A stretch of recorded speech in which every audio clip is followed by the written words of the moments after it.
Unleash your inner champion, Christian Hockey.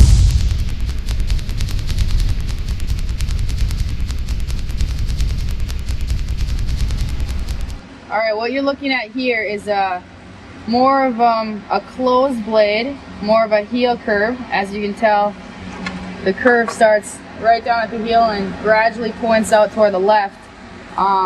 This is what we call a closed curve, and you really can, when you're doing a wrist shot, you're able to really open your hands up and just let it fly from the heel, and it'll just go wherever you want to.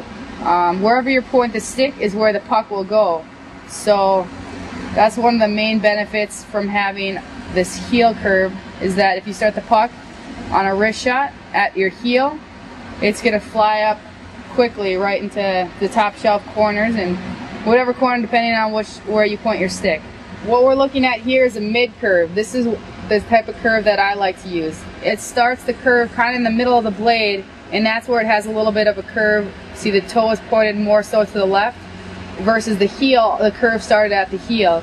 I like where it'll be, it's kind of in between a heel curve and a toe curve, and I like that in the sense that, you know, your wrist shot, you can you have a lot of control over it. You can, since it's more open than the heel curve, you're gonna have to turn your wrist a little bit more because the puck's gonna fly straight up. But also you can use the backhand. The backhand's great with a mid curve.